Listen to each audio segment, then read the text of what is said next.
Regresamos con más Despierta con CDN, 7:42 de la mañana. Vía Zoom tenemos con nosotros a el doctor Robert Paulino. Él es virologista, así está en sus redes sociales. Yo voy a preguntarle ahora con qué se come eso, doctor. Muchísimas gracias por estar acá. Es investigador, profesor, también está en la unidad de medicina tropical de UNIBE. Muchísimas gracias, doctor, por estar con nosotros. Me ha llamado poderosamente la atención un análisis que usted despliega sobre el tema de esta nueva cepa. ¿Debemos preocuparnos? ¿No debemos preocuparnos? ¿De qué se trata? Y por favor, hábleme del tema de virologista. Buen día.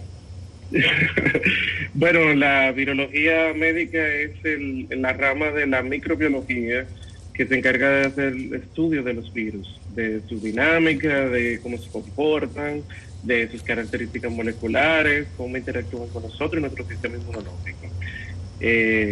Sí, yo llevo dirigiendo el Instituto de Medicina Tropical y Salud Global de la Universidad Iberoamericana en los últimos 3 años. Y bueno, sí, a propósito de esto que habla sobre la nueva variante B117 del SARS-CoV-2, bueno, resulta que es algo que debemos esperar. O sea, debíamos esperar y lo hemos estado viendo desde el principio. Lo que pasa es que en esta situación, y tal vez sería prudente volver un poco atrás para poder entender por qué yo digo que debemos de esperar que sea de esa forma. Bueno, los virus de ARN en particular, en este caso este virus es de ARN, son virus que tienden a tener una tasa de mutación un poco rápida comparado con los virus de ADN. No tienen un sistema de control de corrección de letras. Nuestro genoma, el genoma de los virus, el genoma de todo, está escrito en letras. Y nuestro genoma, al igual que el de los virus, tiene particularidades, tiene forma de corregirse. En el caso de nosotros, en el caso de los virus, no. El SARS coronavirus 2 tiene solamente 30.000 pares de bases, solamente. Muy simple desde el punto de vista genético. Pero todas estas letras están organizadas en tripletes que se conocen como codones. Y esos codones forman, anteceden y preceden un aminoácido específico que pudimos ver desde el año pasado, cuando estuvimos en el 2019, que se identificaron los primeros, o se aislaron, los primeros tipos de SARS coronavirus 2 en Wuhan, pues se creó una plantilla, si se quiere decir, de cómo debe ser el genoma del virus al momento en el que fue identificado. Es decir, que esa es nuestra secuencia de referencia, que es como se le llama a eso. Entonces, a partir de esa secuencia de referencia, las secuencias del genoma del virus se va estudiando para ver qué cambios pueden ir pasando. En el 2019, cuando se identificaron los primeros casos en China, se pudieron identificar cinco particulares linajes, entre ellos el B. Y el B fue justamente el primero identificado en Europa. El linaje B tuvo la capacidad de modificarse dentro de su estructura y de ahí surge el B1. Ese B1 es justamente el que llega a la República Dominicana. Nosotros hicimos los primeros estudios de secuenciación de los tipos de virus circulantes en República Dominicana y encontramos elementos importantes. Primero, que tenía la misma estructura genómica, muy similar a las de Europa, pero que tenía una divergencia. Una divergencia significa cambios de las letras que tiene su genoma, que no lo hacen completamente idéntico al que está en Europa, pero que procede de esa misma raíz. Y eso causa que nosotros le tengamos que prestar importancia y vigilancia epidemiológica genómica a eso. Segundo, ¿qué más encontramos? Encontramos también que tenía una alteración, es decir, una mutación que le confería o que se había asociado a una alta tasa de transmisibilidad, que era el clade G614. Además de eso, se identificaron otras mutaciones, pero que no se pudieron correlacionar en una expresión. Hay mutaciones, o las mutaciones pueden ser silentes o codificantes. Es decir, yo puedo tener una mutación, no significa absolutamente nada en mí, no me va a alterar, no va a mejorar, ni me va a hacer nada diferente, no como los X-Men, pero sí podría, si tuviese una expresión o un cambio de expresión, es decir, que fuera codificante, entonces ahí se podría observar que podría cambiar la expresión del virus. ¿Qué es lo que vemos con el B117 en este momento? Este nuevo linaje tiene alteraciones en su genoma y eso es lo que llama poderosamente la atención. Tiene alteraciones que provocan un cambio en la estructura de la superficie que se pone en contacto con nuestro sistema inmunológico, es decir, de las espigas. Y esas alteraciones se han podido identificar como codificantes, es decir, que alteran el cómo se podría ver el virus. ¿Eso significa mucho o significa poco? Y es lo que probablemente muchas personas se preguntan. Bueno, eso habría que explorarlo más adelante. Es muy rápido para poder identificar las reales dimensiones de lo que una mutación puede provocar dentro de la capacidad de adaptabilidad que tiene un virus. Hay un elemento fundamental que siempre olvidamos con los virus. Es que el mejor ejemplo de la evolución se encuentra en la virología. Los virus nos enseñan cada momento que ellos son capaces de poder cambiar su estructura genómica y adaptarse, mejorarse y hacer todo lo posible por reproducirse. Porque la única razón de ser de un virus es replicarse, generar más viriones y poder pasar de un individuo a otro. Es decir, que entre más nosotros le permitimos a un virus que se multiplique, más tasas de mutaciones, pues debemos esperar. Sí, Paulino. Y eso es lo que está pasando, sí.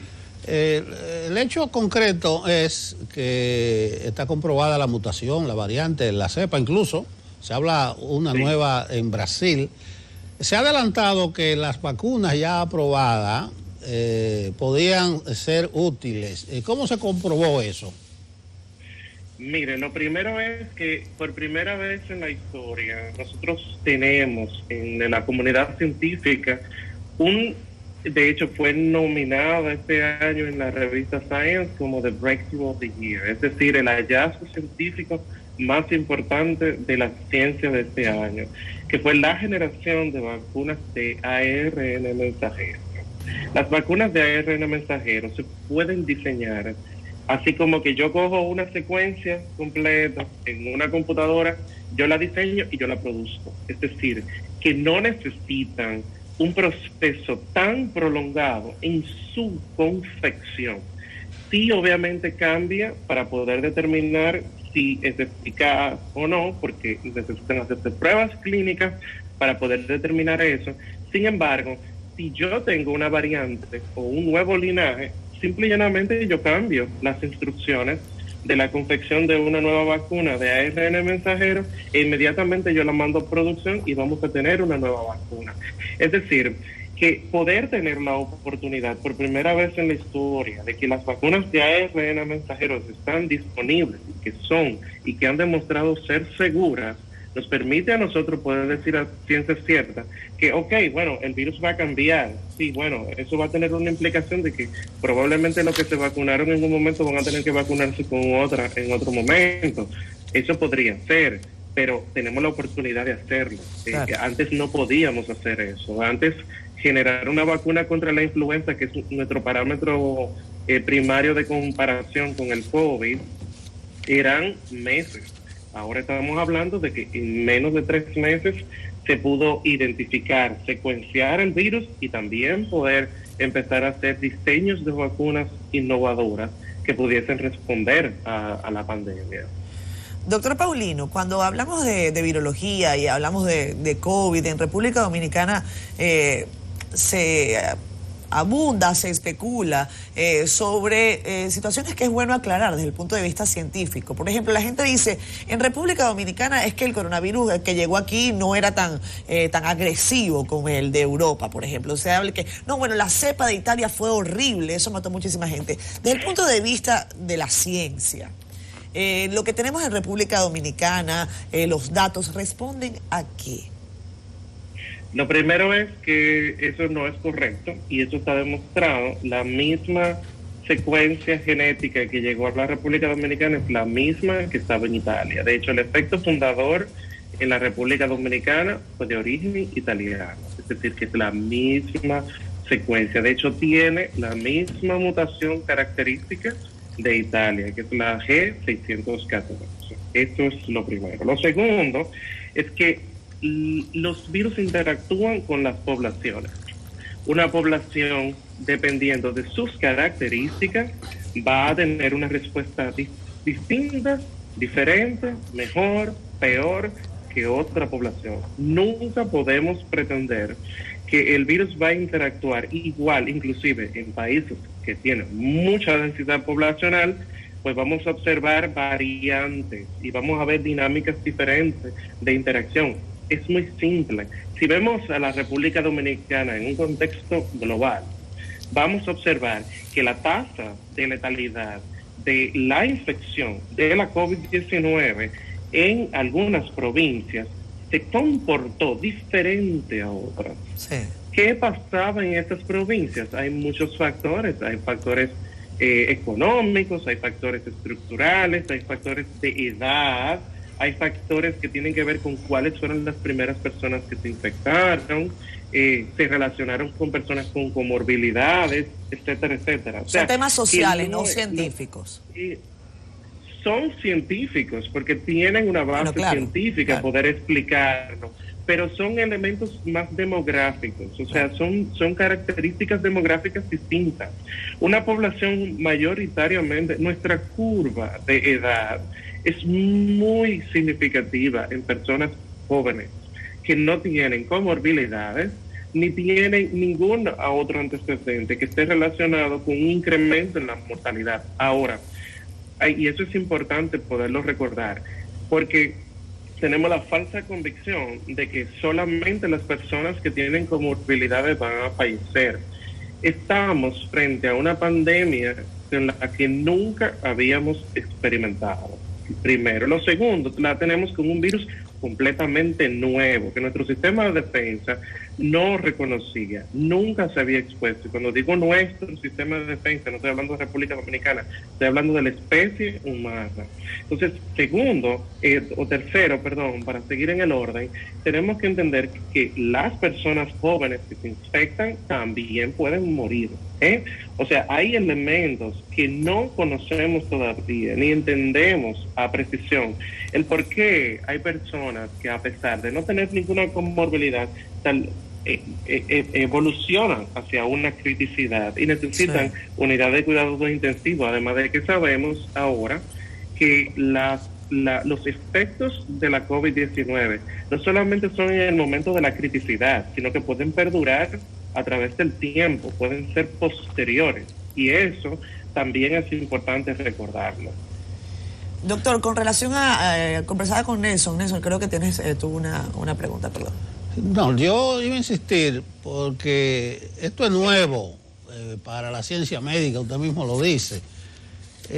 Los científicos están recomendando sobre la cepa, la nueva variante, no alarmarse, pero yo no veo que eso está sustentado en un discurso. Usted avanza algo ahí que alienta. Las autoridades suprimieron por el momento los vuelos con el Reino Unido. Eso de no alarmarse y las medidas que se han tomado, una sola, ¿es suficiente? A ver, una cosa es no alarmarse porque no vamos a llegar a un punto cero. Sí, no alarmarse significa a que tenemos, vísteme despacio que voy rápido. O sea, es saber que ante cada situación nueva debemos de ir ajustando las decisiones que se toman. Yo entiendo que es correcto el suspender en este momento tal vez la entrada o el flujo de turismo proveniente de una zona de donde ya se ha podido caracterizar una alta cantidad de personas con el nuevo linaje. Es interesante saber que hay otros países donde ya se han identificado también y que podrían estar. Yo, por ejemplo, si estoy en Inglaterra y quiero llegar a la República Dominicana, me voy por España, pero los vuelos de España siguen estando abiertos. Claro. Entonces, a ver, es interesante poder tomar esa medida y es correcta. Sin embargo, tenemos que tener ojo visor a los demás. O sea, no me recuerda mucho cuando estábamos en febrero de este año, en el que hablábamos sobre la importancia de monitorear la entrada de vías aéreas a la República Dominicana. Yo creo que estamos en este mismo punto en este momento. Entre más variabilidad tenemos, entre más transmisibilidad tenemos, nuevas infecciones pueden surgir y aumenta el porcentaje de personas que pueden necesitar cuidados críticos. Y esa es porque muchas personas a veces malinterpretan. Se están infectando más gente, pero se están muriendo menos.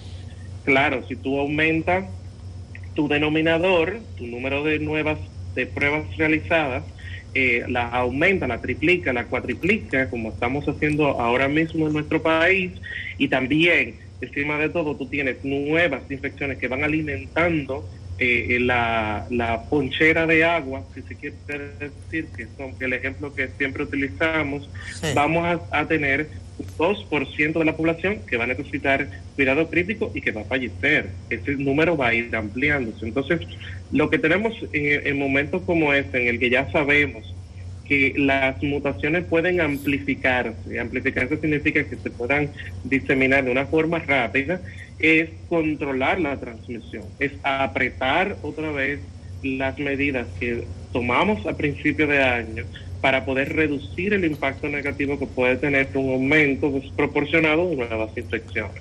Doctor Paulino, quiero hacerle dos preguntas, porque me parece interesante una aproximación que usted ha hecho al tema, por ejemplo, de nuevos tratamientos o tratamientos que se están utilizando en República Dominicana, no necesariamente en otros países. Se ha hablado sobre el uso de la ivermectina y también sobre el uso de los nuevos antivirales, Remdesivir, hay varios que están en el mercado. Hablemos un poco de eso, el tema de tratamiento y las perspectivas que tenemos para enero después de las posibles aglomeraciones, encuentros entre familiares, en fin, ¿qué se puede decir de eso? Y el tema de la vacuna me parece interesante. Lo que usted pueda decirnos en el sentido no solamente del acceso que vamos a tener a ellas, sino también del asunto de la cadena del frío. La vacuna de Pfizer ha tenido serias críticas con relación a la distribución. No todos los países tienen la posibilidad de tener ese sistema de cadena de frío que se requiere para ese tipo de vacuna. Nos gustaría saber su opinión. Bueno, son tres elementos, pero vamos a tratar de sintetizarlo. Mira, referente al tratamiento, si bien es cierto, sabemos mucho y hemos avanzado bastante en vacunología, tenemos nuevas ideas, tenemos innovación que es fundamental para responder a pandemias nuevas, tenemos innovación creada en esta área. Sin embargo, los tratamientos que se han probado, desafortunadamente hay como una lista de desaciertos y hemos ido viendo como cuando tenemos una gran panacea, de repente ya no funciona, y tenemos otra y ya no funciona, y tenemos otra y no funciona. Esto pasa en casi todas las situaciones de patógenos emergentes. Eso pasó con el ébola, eso pasa con el ébola todavía, en el que no hay todavía un tratamiento específico. Sí hay elementos esperanzadores en algunos ensayos clínicos que han revelado que medicamentos como el Remdesivir, el Favipiravir, pueden tener algún tipo de modificación en el resultado final. El indicador más importante para poder determinar si una estrategia medicamentosa o farmacológica funciona es, primero, la alteración de la criticidad y segundo, la tasa de letalidad. Si nosotros hemos estado haciendo uso de medicamentos constantes que no han modificado eso. Entonces, estamos viendo lo que ha pasado en el mundo entero, que hemos ido probando, pero ninguno ha funcionado. Referente a la ivermectina, no tengo nada que agregar al respecto porque no hay ciencia que sustente la eficacia del uso de la ivermectina. No hay ningún estudio serio que tenga un rigor metodológico científico adecuado que lo avale, por lo tanto, para mí no tiene una importancia más que la que tuvo la hidroxicloroquina en su momento. Sí. Referente a las navidades y la transmisión, que yo pienso es una responsabilidad compartida, es una responsabilidad de todos. Tenemos a un personal de salud saturado desde principios de año, que ha estado exponiéndose de forma constante, está cansado. Tenemos un personal de salud que ha sacrificado a sus familiares, que siente miedo, que tiene ansia, que está ansioso constantemente porque piensa que puede llevarle la infección a sus familiares, pero tenemos también a militares y policías en la calle que también están saturados de tanto trabajar y de lidiar con nuestra cabeza dura, de querer aglomerarnos de forma imprudente. Hemos llegado hasta aquí. Lo único que yo le pido, y eso creo que debería ser, y ya nuestras autoridades van por esa misma línea, y creo que todos hemos estado haciendo énfasis de esto. Hemos llegado aquí, el ministro de Salud decía que para poder saber si la vacuna va a funcionar, tenemos que estar vivos. Entonces, demos un último esfuerzo. Esperemos a que podamos tener disponible la vacuna en el país. Y recordemos que el año que viene vamos a tener otra Navidad, que es más importante en este momento apretar la tuerca y no esperar a que se corra. Tercero, sobre las vacunas. Tú decías que Pfizer ha tenido muchos problemas con el tema de la cadena de frío en los países en vía de desarrollo. Eso es casi inconcebible, poder armar una logística de refrigeradores a menos 70, principalmente con los factores externos medioambientales. Sí. Imagínate, nosotros tenemos en el laboratorio un refrigerador a menos 70, que si el espacio ambiental externo se altera, me cambia la temperatura interna también de la cabina. Entonces, eso para países como el nuestro, pero para países de Latinoamérica y de la región es casi imposible. Imagínense ustedes también en países donde no hay un desarrollo tecnológico o de laboratorio suficiente como para armar esta logística. Sin embargo, nuestro país ha apostado a la vacuna de AstraZeneca en primera instancia, aunque sé que hay iniciativas para poder tener las demás. La vacuna de AstraZeneca no necesita tanta rigurosidad en la temperatura, por lo tanto eso facilitaría poderse administrar un poco más fácil. Claro. Pero tercero, y eso es muy importante, o sea, empezó hace poco. Miren, yo siempre he abogado mucho y me gusta mucho en lo personal, desde el punto de vista científico, el diseño de la vacuna de Moderna. ¿Por qué? Porque tiene el mismo diseño que la vacuna de Pfizer, que es de ARN mensajero, pero no necesita la cadena de frío. Entonces, es muy interesante. Es como, mira, tenemos esto, pero también podemos administrarla y podemos distribuirla en la comunidad. Entonces, yo creo que tal vez eso se puede explorar. Tenemos muy buenas relaciones con Estados Unidos. Fue NIH que hizo la vacuna de Moderna, o sea que yo creo que tal vez eso podría priorizarse y tal vez facilitar, aumentar las capacidades de cobertura de vacunas. Yo pienso que se ha puesto como fecha marzo del año que viene para empezar la administración de la vacuna en la República Dominicana. Esperamos que todo siga marchando de esa forma, según está planificado, pero también tenemos que saber que estamos ahora como cuando queríamos la mascarilla, que estábamos peleando contra un mercado internacional, ahora estamos peleando para poder tener la vacuna. Entonces, sí. Ahora un país pequeño, con recursos limitados, está peleando contra las grandes naciones para poder tener un stock grande de vacunas. Claro. Aquí. Doctor Paulino, muchísimas gracias por todas esas aproximaciones, análisis, informaciones. Ha sido valiosísima su participación acá en Despierta con CDN. Le tomamos de una vez la palabra para que nos acompañe el próximo año acá en Despierta con CDN, Nelson. Sí, bueno, muchas gracias. En lo que podamos colaborar, ahí estaremos. Sí, gracias. Gracias por la invitación. Gracias a usted, doctor. Antes de la pausa, yo quiero quedarme con la preocupación del doctor. Él dice que hay que extremar las restricciones en este momento, que la situación es difícil. Está hablando un experto, un científico, porque el funcionario siempre tiende a justificarse y el político a quedar bien. Entonces no le hagamos caso a nadie que trate de justificar lo que está pasando, porque el momento es difícil. Ahí estuvo Robert Paulino, doctor, virólogo, diciéndonos que enero se presentaría mucho más difícil si ahora no extremamos las medidas.